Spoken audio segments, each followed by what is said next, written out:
Disinilah cikal bakal pelarian pemuda Ashabul Kahfi. Dalam pelarian mereka, kemudian beristirahatlah dalam sebuah gua. Dan tidak henti-hentinya meminta perlindungan kepada Allah Subhanahu wa Ta'ala.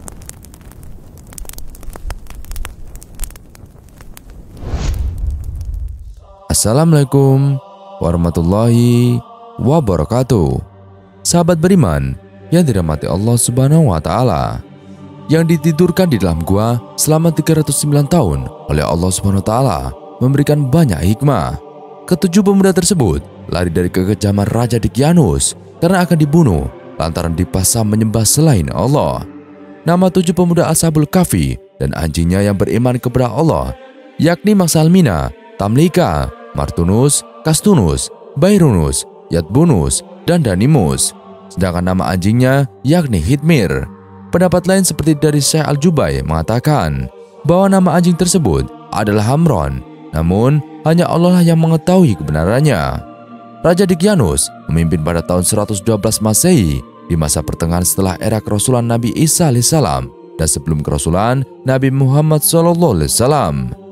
Kisah Ashabul Kahfi dalam Al-Quran dikutip dari buku Akidah Akhlak Kemenak yang dikisahkan bahwa Raja Daqyanus bersama bala tentaranya memaksa 7 pemuda Ashabul Kahfi untuk menyembahnya dan menyembah berhala-berhala di lingkungan istananya. Namun, 7 pemuda beriman ini tetap teguh pada pendiriannya. Kemudian, Allah Subhanahu wa Ta'ala menyelamatkan iman dan tauhid mereka dengan cara melarikan diri dari kekejaman Raja Daqyanus. Kemudian Allah Subhanahu wa Ta'ala nantinya akan menidurkan mereka di dalam gua selama 309 tahun. Banyak yang berpendapat lokasi gua terdapat di Yordania, di perkampungan Al-Rajib, atau dalam Al-Quran disebut Al-Rakim, yang berjarak 1,5 km dari kota Abu Alanda, dekat kota Amman, Yordania. Raja Abdullah II, Raja Yordania, telah meresmikan untuk mendirikan di muka gua Ashabul Kahfi Masjid dan Mahad yang diberi nama Masjid Ashabul Kahfi. Allah berfirman dalam surat Al-Kahfi ayat 13-14, kami ceritakan kisah mereka kepada Muhammad dengan sebenarnya. Sesungguhnya mereka itu adalah pemuda-pemuda yang beriman kepada Rabb mereka dan kami tambahkan kepada mereka petunjuk. Quran surat Al-Kahfi ayat 13. Dan kami telah meneguhkan hati mereka di waktu mereka berdiri, lalu mereka berkata, Ya Rabb kami adalah Rabb langit dan bumi. Kami sekali-kali tidak menyeru Tuhan selain Dia. Sesungguhnya kami telah mengucapkan perkataan yang amat jauh dari kebenaran. Quran surat Al-Kahfi ayat 14. Mulanya Daqyanus ialah seorang penyembah berhala yang sangat fanatik. Ia menyebar mata-mata ke seluruh negeri Syam untuk mengetahui orang-orang yang tidak menyembah berhala. Jika ia menemukan orang yang tidak menyembah berhala seperti yang Daqyanus lakukan, maka ia akan diseret ke hadapan Daqyanus. Mereka yang tidak menyembah berhala akan diseret ke alun-alun dan dipenggal di sana. Daqyanus ialah manusia dengan hati bagai batu. Dia tertawa lebar, menyaksikan jerit dan tangisan keluarga yang ditinggal dan disaksikan oleh seluruh penduduk Syam. Setiap kali Kaisar Romawi mengabarkan bahwa ia sangat senang dengan kepemimpinan Daqyanus, maka Daqyanus segera menggelar pesta besar. Suatu hari, Daqyanus mengadakan pesta pernikahan besar. Ia mengundang seluruh rakyatnya untuk hadir tanpa terkecuali. Seluruh penduduk diperintahkan agar menghias rumahnya dengan lampu-lampu yang cantik. Hari yang dinanti-nanti itu pun tiba. Orang-orang berkumpul di sekitar istana yang dikelilingi sebuah parit yang sangat lebar. Mereka menari dan bernyanyi bersama. Sementara itu, para menteri memadati istana. Tidak lama kemudian, muncullah Daqyanus dan mempelai wanitanya yang disambut meriah dengan sorak tepuk tangan. Daqyanus kemudian duduk dengan kusuk di hadapan berhala yang berada di tengah-tengah istana. Suasana menjadi senyap. Daqyanus menyembah berhala itu, lalu kemudian menyerahkan sesembahan, lalu kembali bersujud pada patung yang terbuat dari emas itu. Dia kemudian duduk dalam singgasananya, menyaksikan para menteri dan rakyatnya yang silih berganti menyembah berhala. Tiba-tiba Daqyanus terlihat gugup dan gelisah dan berkata, Menteri, mana Martinus dan Nairawis? Tanpa mereka sadari, Martinus dan Nairawis ternyata telah meninggalkan pesta lebih awal. Martinus dan Nairawis adalah 2 orang dari ke-7 Ashabul Kahfi. Ketika Martinus pulang ke rumahnya, ia langsung berhadapan dengan ayahnya dengan wajah merah padam. Martinus segera menghindar, namun ayahnya menarik kerah bajunya dan memarahi anaknya atas kekecewaan terhadap perilakunya sewaktu berada di istana. Martinus kemudian mengurung diri di kamarnya, menangis terseduh-seduh. Dia merasa diasingkan oleh seluruh penduduk negeri, bahkan oleh ayahnya sendiri yang amat ia sayangi, yang bernama Nastas, salah seorang menteri dari Dikianus.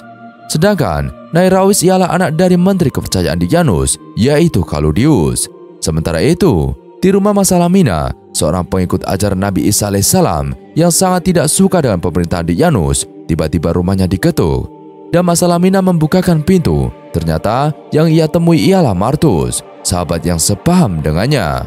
Mereka berdialog dengan peristiwa yang baru saja menimpa negerinya. Mereka berdua ialah orang-orang yang kehilangan orang yang mereka sayangi dari peristiwa tragis itu.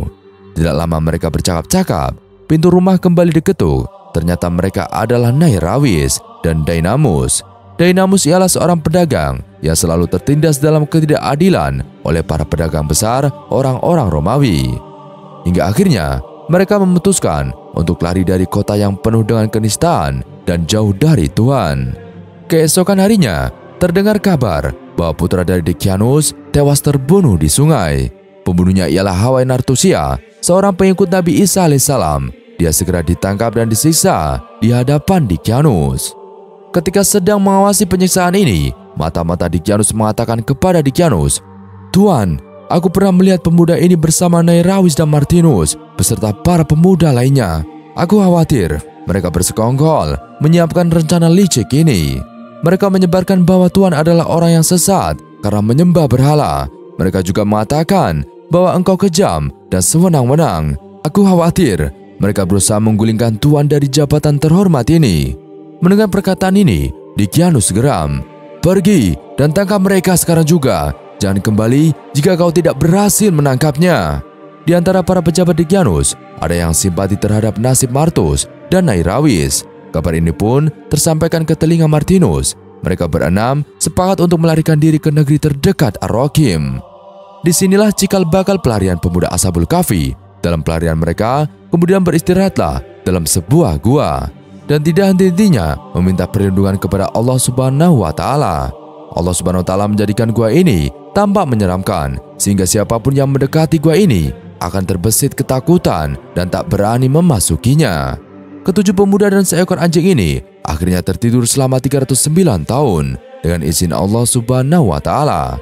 Allah Subhanahu wa Ta'ala berfirman di dalam surat Al-Kahfi ayat 25, "Dan mereka tinggal dalam gua mereka selama 300 tahun dan ditambah 9 tahun lagi." Quran surat Al-Kahfi ayat 25. Selama berada di tempat persembunyiannya di gua, ketujuh pemuda itu atas seizin Allah ditidurkan selama 309 tahun. Mereka kemudian dibangunkan oleh Allah dari tidurnya. Wajah mereka pun berseri-seri dan saling bertanya berapa lama tidur di gua. Sebagian dari tujuh pemuda itu lalu berkata bahwa hanya Allah yang tahu berapa lama mereka ditidurkan. Selain itu, mereka keluar dari gua dan mencari makan ke kota. Ketujuh pemuda itu kaget karena keadaan kota sudah berubah dan banyak orang yang sudah beriman kepada Allah Subhanahu wa Ta'ala.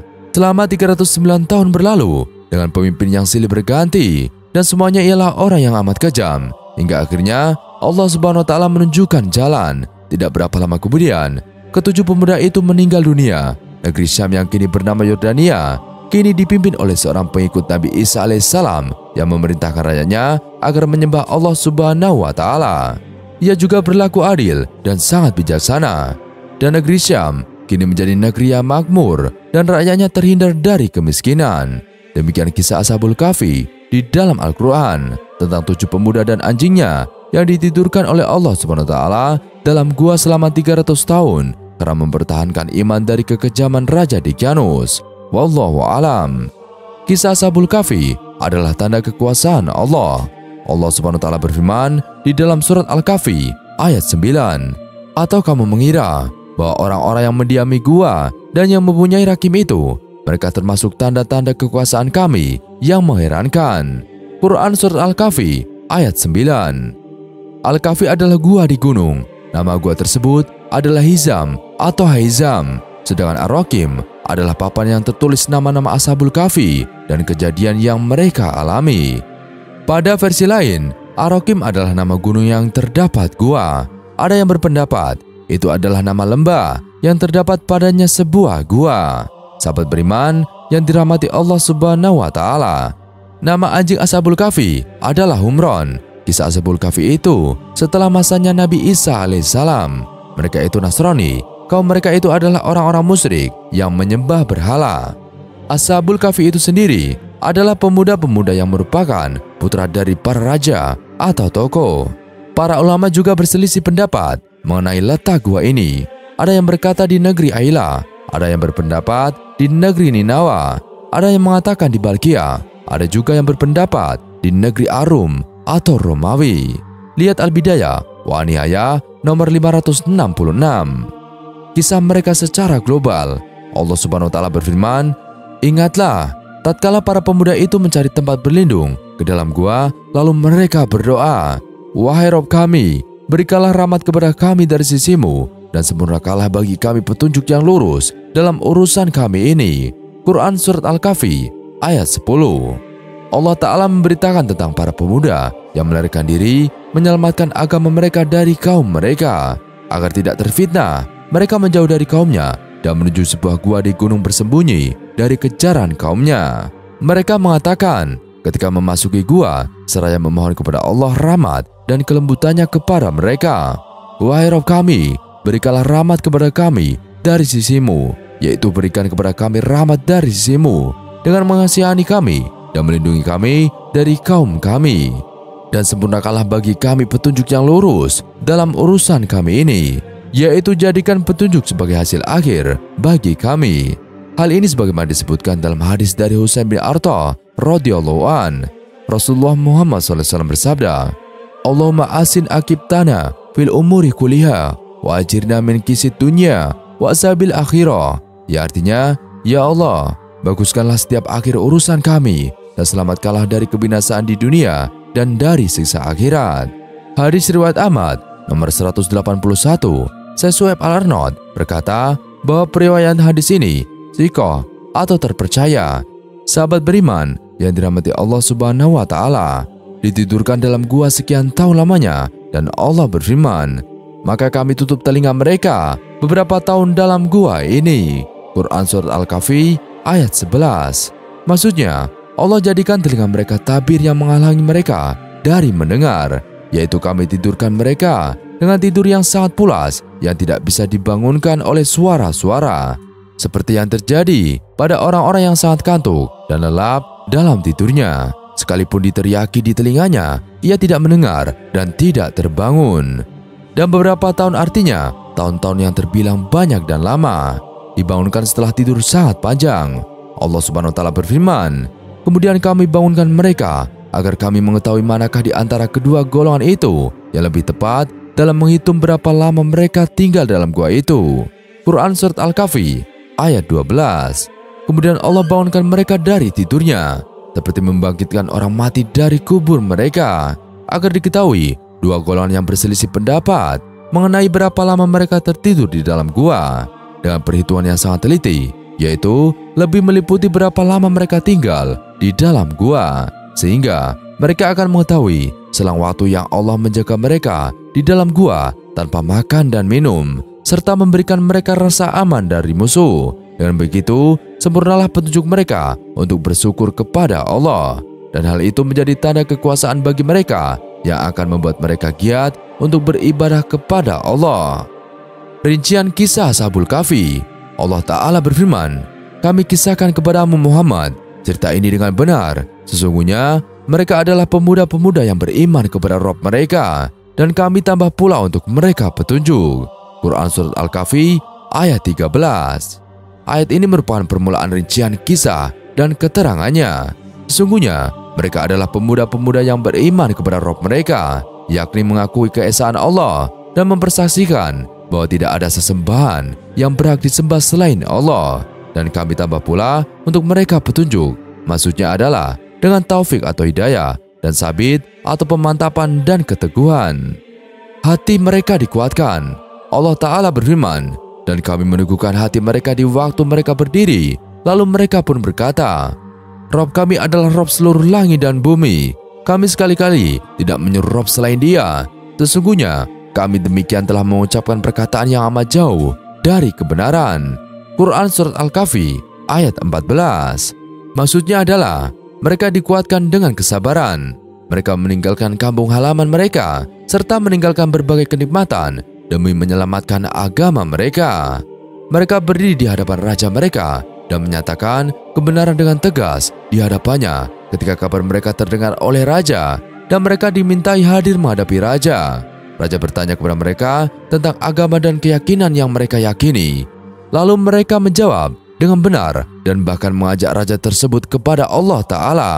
Karena itulah dalam ayat disebutkan, dan kami meneguhkan hati mereka di waktu mereka berdiri. Lalu mereka pun berkata, Rob kami adalah Rob seluruh langit dan bumi. Mereka tidak menyembah Rob selain Allah. Sebab jika mereka berbuat demikian, berarti mereka telah berbuat kebatilan, kedustaan, dan kebohongan.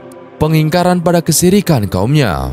Allah Ta'ala berfirman, kaum kami ini telah menjadikan selain Dia sebagai Tuhan-Tuhan untuk disembah. Mengapa mereka tidak mengemukakan alasan yang terang atau tentang kepercayaan mereka? Siapakah yang lebih zalim daripada orang-orang yang mengada-adakan kebohongan terhadap Allah? Quran Surat Al-Kahfi ayat 15. Hal ini adalah isyarat bahwa orang kafir itu tidak mampu mendatangkan bukti atas apa yang mereka lakukan, yaitu beribadah kepada selain Allah, berbuat syirik. Jadi, mereka itulah orang-orang yang zalim, yang menzalimi hak Allah, karena mereka berdusta dan berbohong terhadap Allah. Kalau memang Allah itu maha tinggi, maka tidak pantas lagi selain Allah punya kedudukan tinggi yang sama. Akhirnya mereka mengasingkan diri demi menyelamatkan agama mereka. Allah Ta'ala berfirman, dan apabila kamu meninggalkan mereka dan apa yang mereka sembah selain Allah, maka carilah tempat berlindung ke dalam gua itu. Niscaya Rabb-Mu akan melimpahkan sebagian rahmat-Nya kepadamu dan menyediakan sesuatu yang berguna bagimu dalam urusan kamu. Quran Surat Al-Kahfi ayat 16. Yakni jika kamu semua menyelisihi mereka dengan agama kalian karena mereka menyembah selain Allah, maka selisihi pula atau berpisahlah tinggalkanlah mereka dengan badan kalian. Maka carilah tempat berlindung ke dalam gua itu. Niscaya Rabb-Mu akan melimpahkan sebagian rahmat-Nya kepadamu, yakni Allah akan membentang rahmat-Nya kepada kalian yang menutupi kalian dari kaum kalian yang kafir dan menyediakan sesuatu yang berguna bagimu dalam urusan kamu yang sedang kalian hadapi. Pada saat itulah mereka keluar menghindar dari kaum mereka menuju sebuah gua, kemudian tinggal di dalamnya. Perlindungan Allah terhadap para pemuda di dalam gua. Allah Ta'ala berfirman, dan kamu akan melihat matahari ketika terbit condong dari gua mereka ke sebelah kanan, dan bila matahari terbenam menjauhi mereka ke sebelah kiri, sedang mereka berada dalam tempat yang luas dalam gua itu. Itu adalah sebagian dari tanda-tanda kebesaran Allah. Barang siapa yang diberi petunjuk oleh Allah, maka dialah yang mendapat petunjuk. Dan barang siapa yang disesatkannya, maka kamu tidak akan mendapatkan seorang pemimpin pun yang dapat memberi petunjuk kepadanya. Quran Surat Al-Kahfi ayat 17. Yakni jika matahari meninggi di tempat terbitnya, maka ia condong dari gua atau sinar matahari tidak mengenai mereka, yaitu dari pintu gua sebelah kanan. Jika matahari terbenam, maka ia melewati mereka di sebelah kiri, yakni tidak mendekati mereka tetapi melewati. Sedang mereka berada dalam tempat yang luas dalam gua itu. Kata fajwa artinya tempat yang luas dan lega dalam gua, sehingga cukup tersedia udara yang datang dari segala penjuru tanpa tersengat matahari. Itu adalah sebagian dari tanda kebesaran Allah, yakni urusan mereka dan petunjuk Allah kepada mereka hingga ke gua tersebut dengan menjadikan mereka tetap hidup, serta apa yang Allah perbuat kepada mereka dari mulai matahari yang condong dan tidak mendekat sejak terbit hingga terbenam. Semua itu merupakan tanda kebesaran Allah yang menunjukkan perhatian dan penjagaan Allah kepada mereka, serta petunjuk Allah kepada hamba-hambanya yang beriman. Ibnu Katsir rahimakumullah berkata, mereka berada dalam gua bertahun-tahun dan tetap seperti itu. Mereka tidak makan, tidak minum, tidak ada asupan makanan yang masuk dalam waktu yang sangat lama. Itulah yang menunjukkan tanda kebesaran dan kekuasaan Allah. Al-Bidayah wa Nihayah nomor 565. Barang siapa yang diberi petunjuk oleh Allah, maka dialah yang mendapatkan petunjuk. Yakni siapa yang ditunjukkan kepada kebenaran oleh Allah, maka dialah orang yang mendapat hidayah. Dalam hal ini terdapat pujian bagi para pemuda mukmin tersebut yang telah berjihad di jalan Allah, kemudian menyerahkan diri mereka kepadanya, sehingga Allah bersikap lembut dan menolong mereka, menunjuki mereka untuk mencapai kemuliaan dan kekuasaan dengan ayat-ayat yang luar biasa. Sesungguhnya, setiap orang yang menempuh jalan orang-orang yang mendapatkan petunjuk, maka ia akan mendapatkan keberuntungan.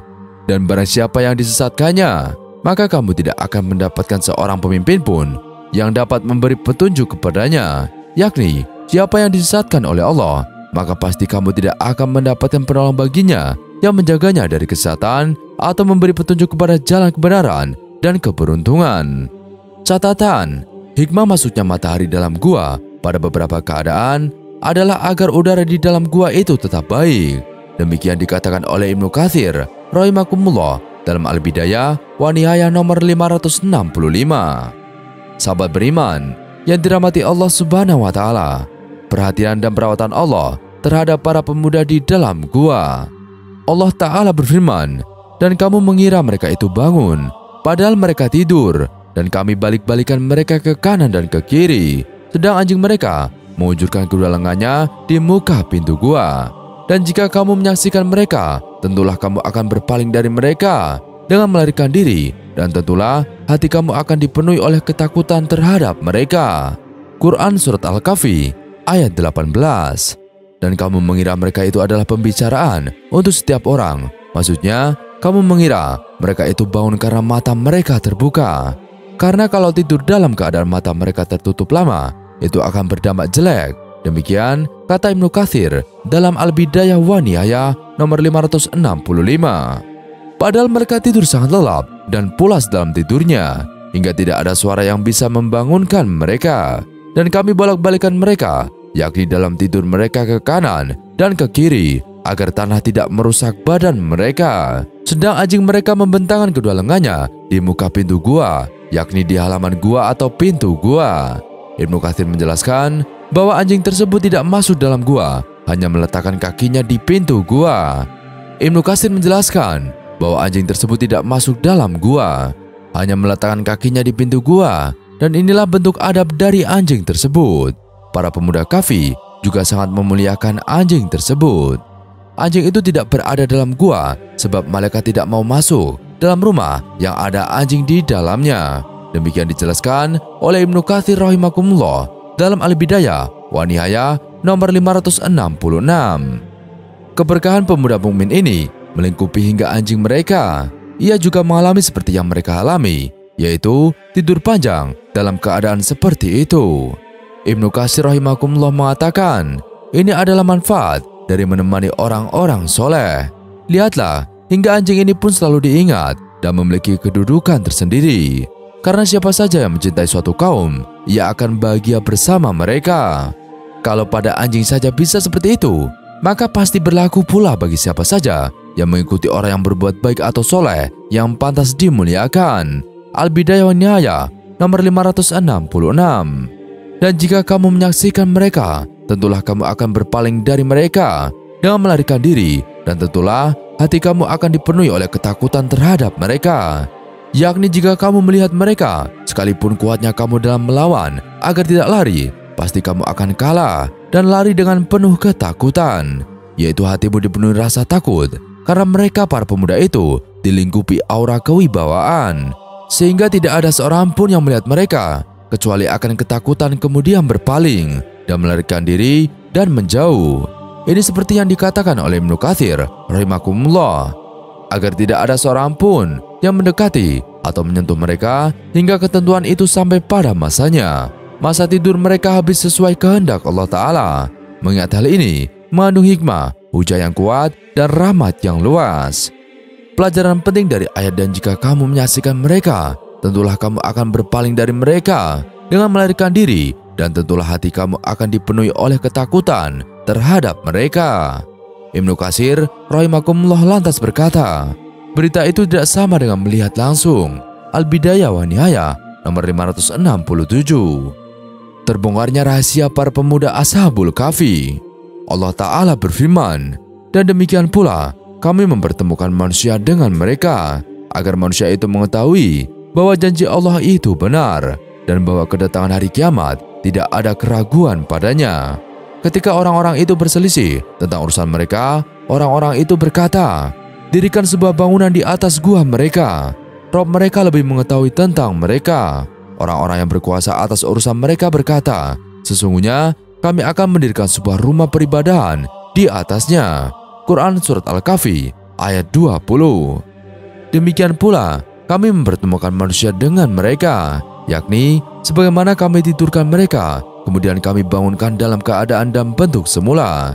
Begitu pula kami perlihatkan kepada mereka manusia di waktu itu, agar manusia itu mengetahui bahwa janji Allah itu benar dan bahwa kedatangan hari kiamat tidak ada keraguan padanya, yakni orang-orang yang kami berikan kesempatan melihat mereka, atau Ashabul Kahfi yang kami bangunkan kembali dalam keadaan mereka sebelumnya atau tidak ada yang berubah, agar mereka mengetahui bahwa janji Allah dengan hari kebangkitan setelah kematian itu benar adanya. Karena keadaan para pemuda dalam tidur panjang mereka dan keadaan mereka saat terjaga, keadaan mereka tidak ada ubahnya adalah keadaan orang yang mati kemudian dibangkitkan lagi. Ketika orang-orang itu berselisih tentang urusan mereka, yakni kami pertemukan manusia di zaman itu dengan para pemuda Al-Kahfi. Ketika mereka berselisih di antara mereka tentang urusan agama mereka dan berbeda pendapat dalam hal kebangkitan, sebagian ada yang mengatakan yang dibangkitkan hanyalah ruh, bukan jasad. Sebagian lagi mengatakan yang dibangkitkan adalah jasad dan ruh sekaligus. Maka Allah membangkitkan Ashabul Kahfi dari tidur mereka sebagai bukti bahwa Allah membangkitkan orang-orang mati dengan jasad dan ruh mereka sekaligus. Orang-orang itu berkata, yakni manusia setelah melihat Ashabul Kahfi, mereka berbicara kepada para pemuda itu, dan mereka pun menceritakan keadaan mereka yang tertidur. Setelah menceritakan itu, para pemuda Ashabul Kahfi itu pun meninggal dunia.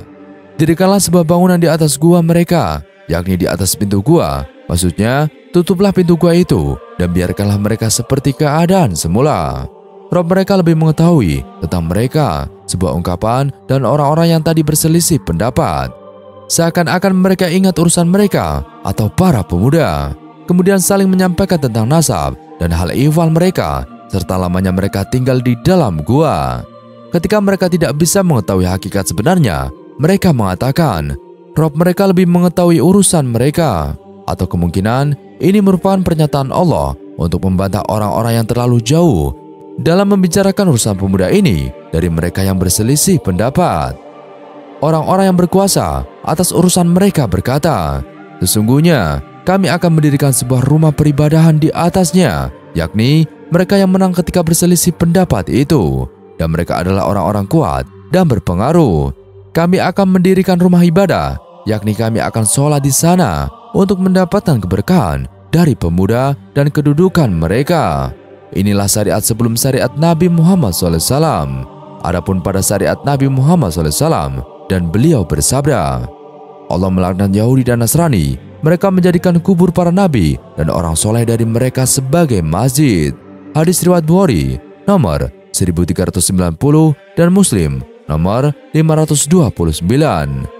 Pelajaran dari kisah Ashabul Kahfi. Yang pertama, pemuda lebih cepat menerima dakwah daripada yang lainnya. Allah Ta'ala berfirman mengisahkan Ashabul Kahfi. Kami kisahkan kepadamu Muhammad cerita ini dengan benar. Sesungguhnya mereka adalah pemuda-pemuda yang beriman kepada Rabb mereka, dan kami tambah pula untuk mereka petunjuk. Quran Surat Al-Kahfi ayat 13. Imam Ibnu Katsir rahimakumullah berkata, Allah menyebutkan bahwa mereka penghuni gua adalah para pemuda. Mereka adalah orang yang paling cepat menerima kebenaran, paling lurus dalam menempuh jalan dibanding para sepuh yang telah banyak salah dan jauh terjerumus dalam agama yang batil. Oleh karena itu, kebanyakan yang menerima dakwah Rasulullah Muhammad SAW adalah para pemuda. Adapun para sepuh dari Quraisy pada umumnya tetap dalam agama nenek moyang dan tidak mau masuk Islam kecuali sedikit. Dan demikianlah Allah memberitahukan kepada kita tentang Ashabul Kahfi, bahwa mereka adalah anak-anak muda. Tafsir Al-Quran Al-Azim ayat 140. Kedua, iman itu bertambah dan berkurang. Dalilnya adalah, kami kisahkan kepada Muhammad cerita ini dengan benar. Sesungguhnya mereka adalah pemuda-pemuda yang beriman kepada Rabb mereka, dan kami tambah pula untuk mereka petunjuk. Quran Surat Al-Kahfi ayat 13. Dalil lainnya yang menunjukkan iman itu bisa bertambah adalah, dan orang yang mau menerima petunjuk, Allah menambah petunjuk kepada mereka dan memberikan balasan ketakwaannya. Quran Surat Muhammad ayat 17. Dan apabila diturunkan suatu surat, maka di antara mereka orang-orang munafik ada yang berkata, "Siapakah di antara kamu yang bertambah imannya dengan turunnya surat ini?" Adapun orang-orang yang beriman, maka surat ini menambah imannya dan mereka merasa gembira. Quran Surat At-Taubah ayat 124. Dialah yang telah menurunkan ketenangan ke dalam hati orang-orang mukmin supaya keimanan mereka bertambah, di samping keimanan mereka yang telah ada, dan kepunyaan Allah lah tentara langit dan bumi, dan adalah Allah Maha mengetahui lagi Maha bijaksana. Quran Surat Al-Fat ayat 4. Iman itu bisa bertambah dengan ketaatan kepada Allah, beramal soleh, dan yang paling utama adalah beriman kepada Allah. Allahu a'lam bishawab. Sekian video kali ini, kurang lebihnya kami mohon dimaafkan. Yang benar datangnya dari Allah Subhanahu wa taala. Khilaf atau keliru datangnya dari saya pribadi. Wassalamualaikum warahmatullahi wabarakatuh.